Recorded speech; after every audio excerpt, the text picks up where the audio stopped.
the director of Nature Reliance School.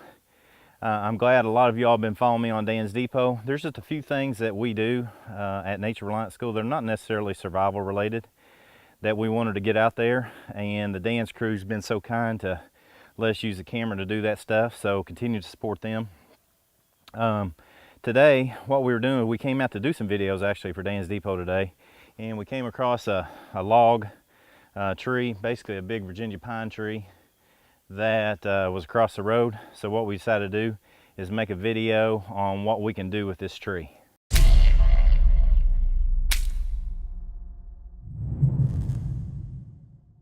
One of the first things I want to address is safety. I am fairly far off the road and definitely far away from a hospital or any medical attention.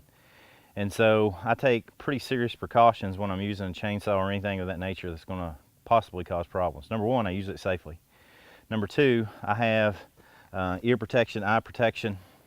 I've got some good gloves on. I've actually got today, which I don't wear these all the time, but I've got my chaps on. And what those chaps do is that they're designed such that when a chainsaw hits them, that the material flies out of the chaps and bogs the chainsaw down. I've actually bought a pair of these chaps and chainsawed them just to see if it would work, and yeah, absolutely work. Last but not least, I've got a blowout kit. This is something I have with me all the time. I mean all the time. This is my blowout kit that stays in my vehicle. I also keep a tourniquet on me whenever I'm carrying my pistol. But in this particular case, if I were to cut myself with a chainsaw far away from medical attention, I've got a tourniquet. I also have the education on how to properly utilize it. So I'm gonna keep this handy in case something bad goes wrong. But again, I'm gonna do everything I can to prevent that from happening to begin with.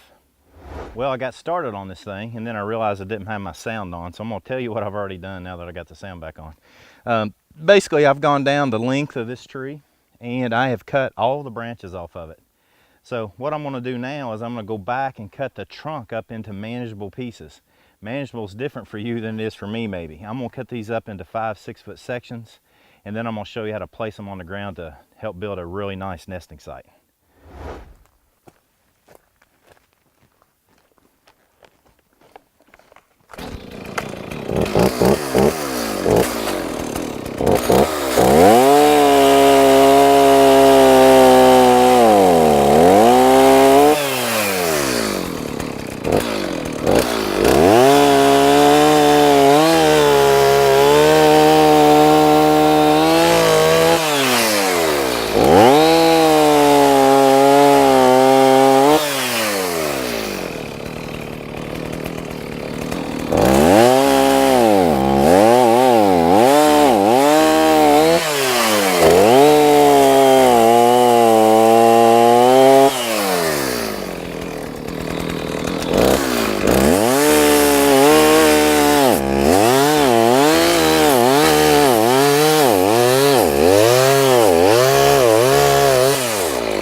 So there you have the sections. I've cut it up.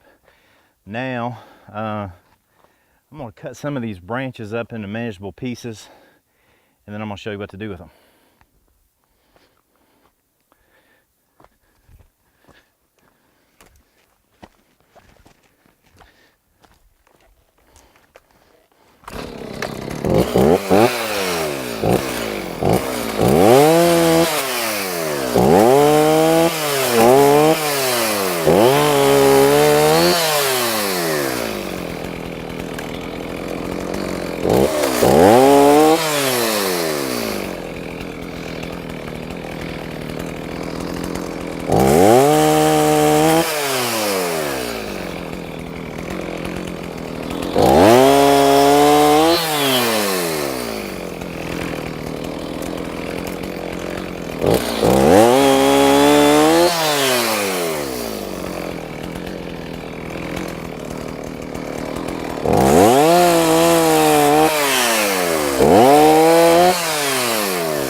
So yeah, this is a pine tree.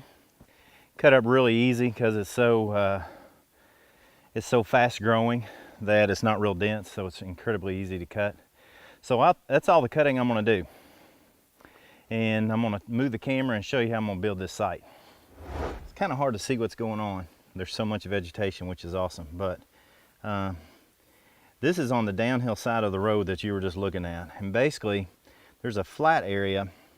The reason I'm choosing that site is because basically what we're trying to do is build a structure that small critters can get into and the larger predators cannot. Now don't get me wrong, this kind of stuff exists here out here already.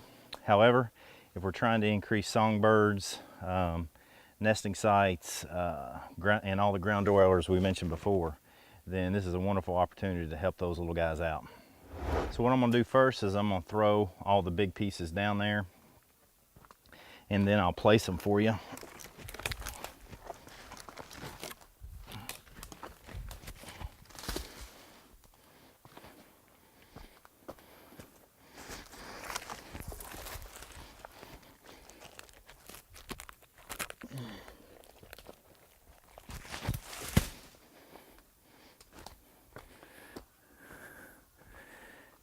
And I'm gonna throw the rest of them down there and turn the camera off. So as you can see, what I've done is, and this is the way I like to configure it, and I've done this so many times, I can't tell you how many times I've done this, and it works with great success. I took the bottommost portions of the tree trunk and I put them on the outside, and then I took some of the pieces that were higher on top and put them in the middle. What that does is these gaps right in here is where the nesting site could very possibly be. So what we're going to do is now we're going to take all the little stuff. Actually, we're going to go medium first. Medium, we're going to lay it crossways and we're going to let it hang out over top of all these trunk pieces. And then what happens is the little critters come by here and they can make their way up in between here, and for the most part they're as protected as they can be. So that's a good way of building a nesting site. So I'm gonna get all the little pieces, put them on here, and then I'll come back to video so you can take a look at it. All right, so what I've got now is I've got the big structure on the bottom.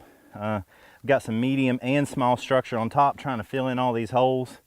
And what I took the liberty of doing while the camera was off is I took all the little stuff and I've stacked it over here, and now I'm slowly but surely going to fill in as many of these holes as I can, as well as let this hang out over top of the log so that it's not easy for a coyote, a fox, even a raccoon to get in there and get to the eggs or whatever critter might be in there. So I'm trying to make this for small critters out here.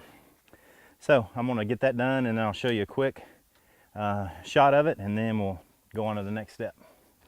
Again, larger tree pieces, the actual trunk of the trees down on the ground. Medium and small pieces, like a lot of people would think like building a raft on top of that. Then all the small pieces that I can gather, and then at the very end I save out some of these medium-sized pieces like this to put on top to keep everything intact in case high winds or whatever might come through here. So we got one more thing to look at to finish up this job, but as far as the nesting structure, this is it. So I'll answer a couple of other frequently asked questions here in a bit, but that's the structure. Properly, we want to get it all cleaned up good. As you can see, the tree fell and it knocked down a bunch of these saplings, and these saplings range from dogwoods to tulip poplar, our Kentucky state tree here. So what I'm going to do is I'm going to get a close-up on how to take a tree like this, and if it can be saved, how to save it by cutting off some of the branches so that disease can't easily get back into the tree. So take a close look at this. So this branch right here, which is one of those that came off, is going to provide a good opportunity for showing how to do this. But if I take one of the branches and I break it off, see how all this comes with it? Basically this creates a huge wound. And if I'm doing that on a live tree, that's bad news for that tree. So what I want to do is I want to minimize the impact that I cause on a tree that's still alive so that it has its best opportunity to stay healthy. I'm going to show you how to do that. So this is a great find. This is a hickory branch. So what I'm going to do is I'm going to show you in miniature form how to take this branch off. But if this is a large branch, let's say it's several inches in diameter, I can make the cut I'm getting ready to make with a chainsaw. I'm getting ready to make a cut right here. If you'll look real close, you'll see right in there is what good tree folks are going to refer to as the collar. That collar, I want to cut into that, because if I cut into that and get the branch away, then the collar will more likely just heal right around the wound. So again, this is going to be hard to do in this position, but I want to get down into the collar, cut, and then if I want to, I get in there deep,